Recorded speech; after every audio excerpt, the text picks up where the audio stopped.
Friends, yesterday we have discussed how a growing middle class came at front in the France to end the privileges which were enjoyed by the first and second class. Now, the outbreak of the revolution. Here we will see how revolution started. Louis XVI had to increase taxes for reason you have learnt in the previous section. How do you think he could have gone about doing this? So in the previous section we have seen that because of the draining of the treasury, the king of the France Louis XVI had to increase the taxes.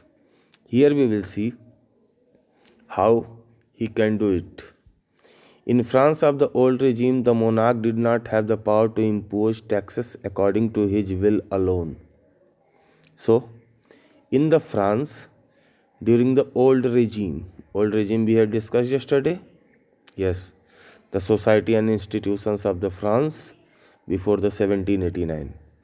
So, during the old regime, it was not possible for the monarch to impose tax or to increase tax by himself only.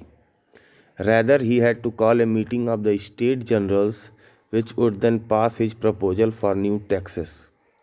For this purpose, he had to call a meeting of the state general. State general means in the state general, member of the all the three states were coming.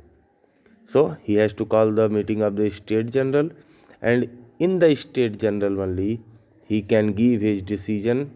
Don't say decision, he can give his proposal for the increase of the tax. The state general was a political body to which the three states sent their representatives. Now, this state general was a political body, and to the state general, all the three states were sending their representatives. However, the monarch alone could decide when to call a meeting of this body. Yet, it was not possible for the monarch to increase the taxes by himself, but he had power that at which time he can call the meeting of the state general. The last time it was done was in 1614. Last time the meeting of the state general was called in 1614. So, on 5 May 1789, Louis XVI called together an assembly of the State General to pass proposal for new taxes. So it was the date of the 5 May 1789 when Louis XVI called the assembly of the State General, means called the members of the all three states to the State General, where he can give his proposal for increasing the tax. A resplendent hall in Versailles was prepared to host the delegates. Now, to welcome the delegates means to welcome the members of all three states, a hall of the Versailles Palace was being prepared. The first and second states sent 300 representatives each, who were seated in row facing each other on two sides, while the 600 members of the third state had to stand at the back. Now, from the first and the second states, 300 and 300 representatives were there, and all these 300 each representative of the first and second state were seated, means they got place to sit. But the 600 members of the third state, they have to stand back of the members of the first and second state. The third state was represented by its more prosperous and educated members. In the third state means this time from the third states, its prosperous and educated members came to the meeting of the state general. Peasants, artisans, and women were denied entry to the assembly. It was not allowed for the farmers artisans as well as the women to enter in the assembly. However, their grievances and demands were listed in some 40,000 letters which the representatives had brought with them. Yet, the pain and sorrow as well as demands of the peasants, artisans, and women were written in the 40,000 letters. Means we can say that peasants, artisans, and women wrote 40,000 letters with their demand and problems, and that letters were carried by the representatives of the third estate. Voting in the state general in the past had been conducted according to the principles that each state had one vote. So, in the state general, once again, it was decided that voting will be conducted according to the old law or old rule. And what was the old rule? According to the old rule, all the three states were having one vote. Means first state one vote, second state one, third state one. This time too, Louis XVI was determined to continue the same practice. And this time also Louis XVI decided that he will follow the old practice, means one vote from the all three states. But members of the third state demanded that voting now be conducted by the assembly as a whole, where each member would have one vote. But this time, members of the third state told that now voting should be on the behalf of individual, means not one group will represent one vote. All the members will have the one vote. This was one of the democratic principles put forward by philosophers like Rousseau in his book The Social Contract. And why they told so? Because such democratic principle was given by the philosopher Rousseau. Yes, yesterday we discussed, na? Jean Locke was there, Rousseau was there. So Rousseau in his book Social Contract, he gave this proposal, and same proposal were told by the members of the third state. When the king rejected this proposal, members of the third state walked out of the assembly in protest. When king rejected or didn't follow the proposal given by the members of the third state, after that, the members of the third state came out from the assembly. The representatives of the third state viewed themselves as spokesmen for the whole French nation. The representative of the third state saw themselves as the spokesmen of the whole French nation. Means we can say that this time members of the third state thought themselves that they are the voices from the whole France country. So on 20 June, they assembled in the hall of an indoor tennis court in the ground of Versailles. So on the 20 June, the members of the third state assembled or gathered at an indoor tennis court of the Versailles Palace. They declared themselves a national assembly and swore not to disperse till they had drafted a constitution for France that would limit the powers of the monarch.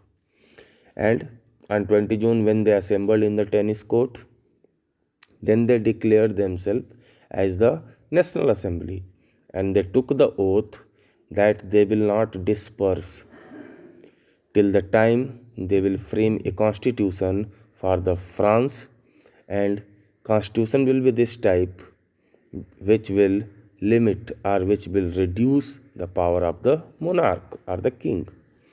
They were led by Mirabeau and Hevesius, and these members of the third state were led, or we can say Mirabeau and Hevesius, these were the leader of the representatives of the third states. Mirabeau was born in a noble family but was convinced of the need to do away with a society of feudal privileges. See here, Mirabeau got birth in a noble family, means we can say he was a noble, but he was determined to end up the feudal privileges of the society. He brought out a journal and delivered powerful speeches to the crowds assembled at Versailles. Mirabeau brought or took a journal, and he also delivered powerful speech to the crowd which were assembled at the Versailles. Abbassius, originally a priest, wrote an influential pamphlet called What is the Third State? And Abbassius, he was a priest, but he wrote a very important pamphlet, and the title of the pamphlet was What is the Third State? While the National Assembly was busy at Versailles drafting constitution, the rest of France seethed with turmoil. When the members of the third state, or we can say the National Assembly, which was formed by the members of the third state at Versailles, was busy in drafting a constitution or making a constitution, the whole Europe was in a state of turmoil, means great distress and fear. A severe winter had meant a bad harvest. The price of bread rose. Often bakers exploited the situation and hoarded supplies. At, at that year, it was a very hard winter, and hard winter means bad harvest. So once again, the prices of the bread rises up, and bakers means who were selling these bread, they got opportunity from the situation, and they started to hoard the supply, or we can say they started to make the stocks. After spending hours in long queues at the bakery, crowds of angry women stormed into the shops.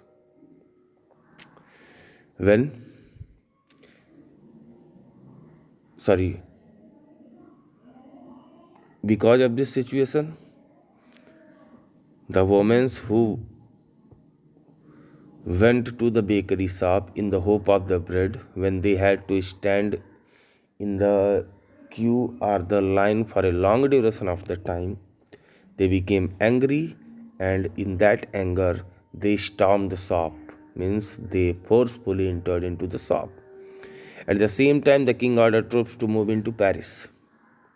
And when this event was going in the France, means women were forcefully entering into the baker's shop or bakery shop.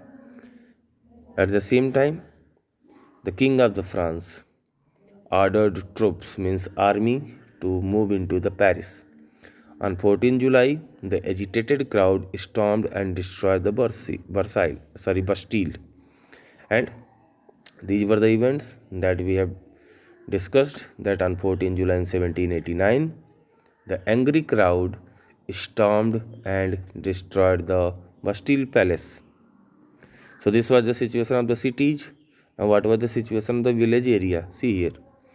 In the countryside, rumors spread from village to village that the lords of the manor had hired bands of brigands who were on their way to destroy the ripe crops. In the village area, a fake news spread from one village to the another village that lords of the manor, means we can say the owners of the village area, we can say, for understanding purpose, jamidars. Yes, that jamidars have hired the troops, and these troops were on their way. And for what purpose these troops or armies were hired? To destroy the ripe crops of the villagers. Caught in a frenzy of fear, peasants in several districts seized hoes and pitchforks and attacked chataks. So, by this news, the peasants of the several districts were in the fear, so they took their agricultural tools, these hoes and pitchforks. These are the agricultural tools, and by their agricultural tools only they attacked the chataks. Chataks means the houses of the nobles. They looted hoarded grains and burned down documents containing records of manorial dues. So they attacked the Chetaks. After attacking the Chetaks or the houses of the nobles, these farmers looted the grains, as well as they also burnt the documents which were containing the record of the dues, manorial dues. Dues means at that time, as we are knowing, that farmers had to pay the taxes. So these documents were carrying the record that which farmer has given how much tax, how much he will pay. So that records or official papers were also burnt by the farmers. A large number of nobles fled from their homes, many of them migrating to neighboring countries. So a lot of nobles fled from their home, means ran away from their homes. Many of them migrate to the nearby countries. Forced with the power of his revolting subjects, faced with the power of his revolting subjects, Louis XVI finally accorded recognition to the National Assembly and accepted the principle that his power would from now on be checked by a constitution. So when Louis XVI saw that his subjects, means his people, were revolting in such a way against him, he finally gave significant or assurance to the National Assembly, or we can say that finally Louis XVI said that yes, the National Assembly which is formed, that is okay, and now what rules will be made by the National Assembly, that will be followed by me. On the night of 4th August 1789, the Assembly passed a decree abolishing the feudal system of obligations and taxes. So, at the night of the 4th August 1789, the National Assembly passed a law. And what was that? By this law, all the feudal system will be abolished and peoples are also not forced to pay the taxes, means people will not pay the taxes. Members of the clergy too were forced to give up their privileges, and by that order, now the members of the clergy, means members of the church, also were forced to give up their privileges, give up their rights. Tithes were abolished and lands owned by the church were confiscated. The tithe, which was a tax taken by the church, that was ended up, and the land which were under the church, that were taken by the National Assembly. As a result, the government acquired assets worth at least 2 billion livres. And as a result of this rule, the government, or we can say National Assembly, that got the asset or property whose worth was 2 billion livres. Now, France became a constitutional monarchy. About this, we shall discuss tomorrow.